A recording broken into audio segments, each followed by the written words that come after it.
Sa unang pagbasa, gihisgutan nga ang nakaayo sa mga gipaak o bitin, maoraw sab ang bitin nga gibutang sa cross.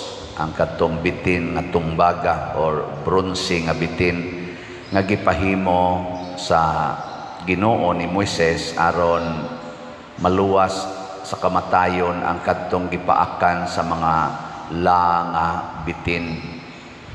Pero katong mga nga bitin nga nipatay sa mga Israelita, resulta sadto sa ilang pagsigig reklamo sa Ginoo. Muna kanang mga reklamador paako nagbitin.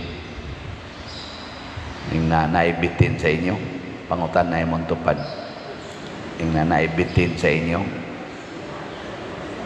Automatic gina basta reklamador paakon ginagbitin. Pasabot mabiktima dayon nas iyawa. Nya pagbalik nila ngadto ni Moises nga nagbasol, gihatagan na sad sa Ginoo og kaayuhan ang ilang mga balatian o ang ilang sala gipapas sa Ginoo. Mo nang pag-anhin ni Kristo sa kalibutan, matud pa sa ikaduhang pagbasa, iyang gihimo ang iyang kaugalingon nga sulugoon. Kuan kay no kanang lisod ba nato i-reconcile nga ang Ginoo nga maoy nagbuhat nato, maoy nagbuot sa tanan, may kabuot o way kabuot, siya nagbuot. In short, sa nature ba? Siya nagbuot, siya nagkontrol, siya nagbutang og order. Unya, magpakasulugoon siya sa iyang mga binuhat nga mao ang tao. Sa man ma-imagine na ninyo? Adi mo ka-imagine?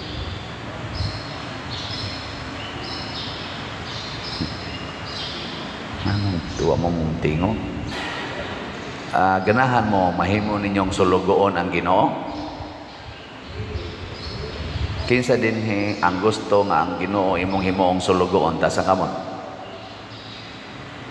Wa.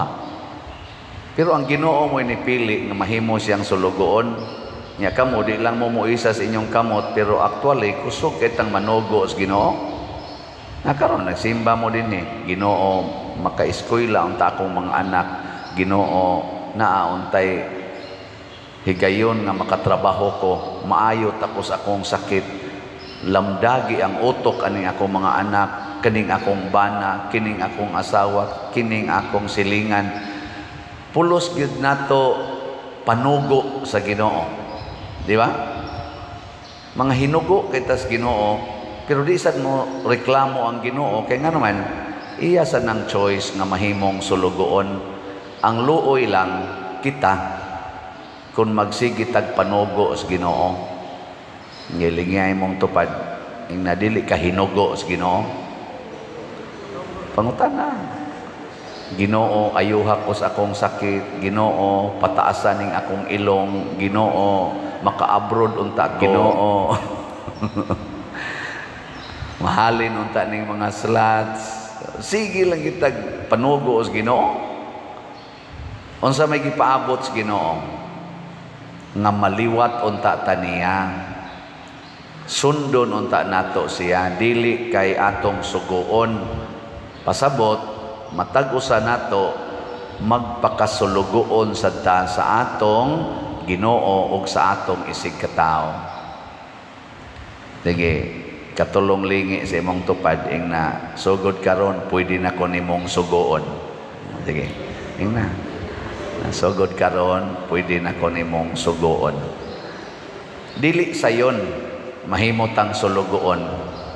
Ngano man paantuson ta sa nagsugo nato. Kanang atong amo kusog kay na mo paantos. Muna si Kristo gipaantos sa kalibutan nga iyang gihimong amo. Gilansang siya sa cross, gipatay siya.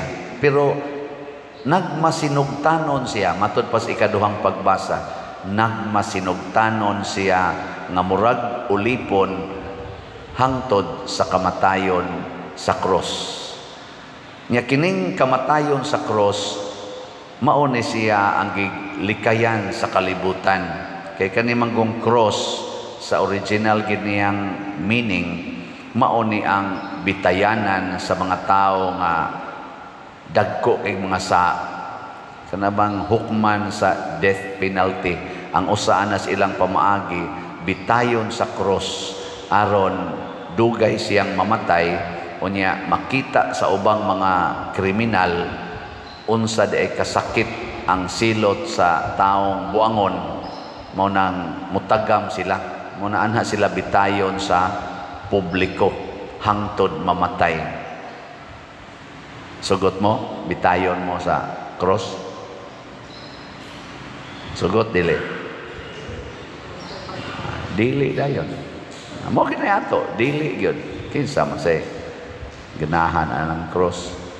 Pero sa tinud-anay kung gusto tang makasulbad og problema kinahanglan kita nga mudagamit sa cross. Og unsa man ning cross? Pag-antos. Way problemang masulbad basta dili antoson. Kini nga ato lang dinhing simbahan, dagko makitag problema sa una. Karon na kalma-kalma ng atong problema, nga naman kay miantos daghan kay miantos ang namalit na tog slots, ang nang donate niantos gid sila hangtod karon. So congratulations sa mga miantos para sa kaayuhan sa atong katilingban. Kay kung dili ta mo antos, wa gyud masulbad nga problema. Tana dinhi ato ginang sigihan og pasidungog ang atong mga namalit og slots, iampo gina nato introduction plus misa hangtod pag-ampo sa katilingban ato gina silang iampo. Nga naman pagkanindot aning niantos og palit og slot na apagani niingon ako, pader nasakpan ko sa akong bana kay di man gina siya gustong mo palit kog slot nimo. Nasakpan ko iyang iya ko nung erase ko no sa iyang bana ang tanan ko nun akong contact numbers dito sa ilang cellphone. Perti ko nun yung paningkamot nga makitaan sa niyag balik. Nya kakita siya balik, ingon siya, ako na sa niya ning gitik-gitikon akong bana kay haron mo sugot na sa ning nga mupalit kog slot. Nako, uy, grabe hagod nimo. Imo ginang gibuhat nga ana bang murabag iya jung giantos ba nga nang makapalit kog slot bahala nagkontra kayo ning sa akong bana basig nang sa kanyang bana basig na suya siguro unsa ka mo na akong giingnan ako sige iampo ti ka nga ang imo untang bana dili na gyud mo sugot nga mo palit kag slot.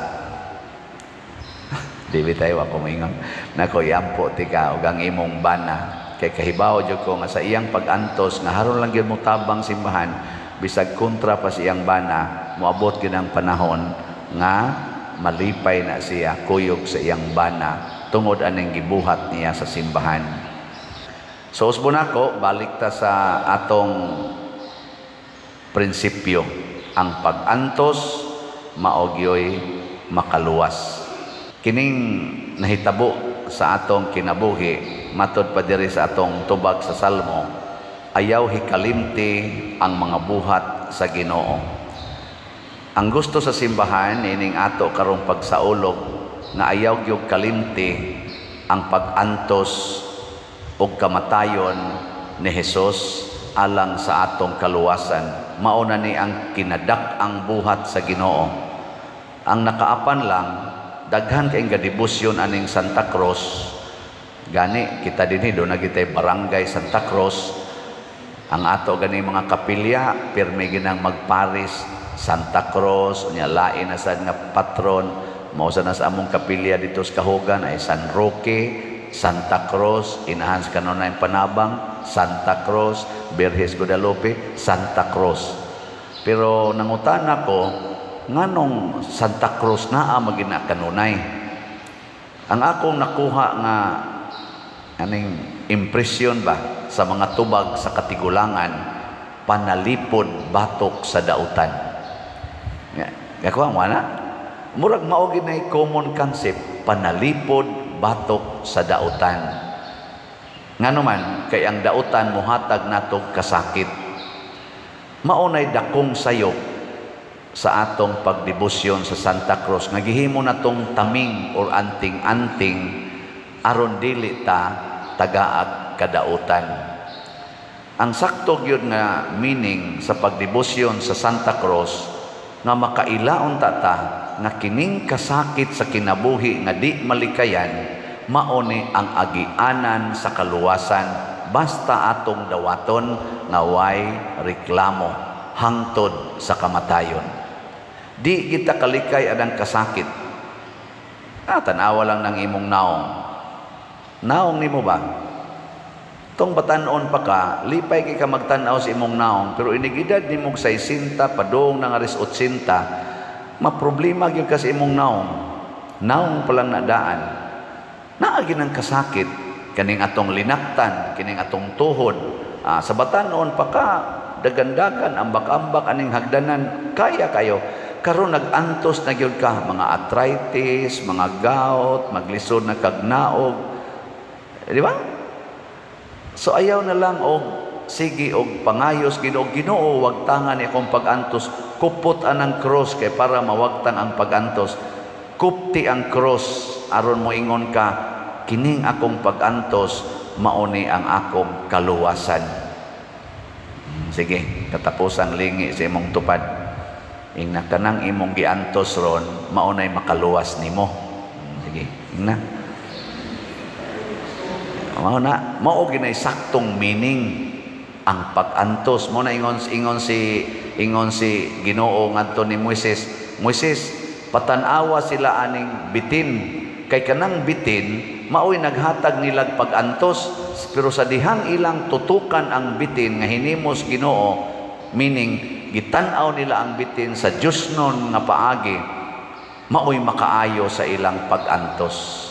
Pasabot, dawaton ko ning akong pag-antos aron maluwas ko ani.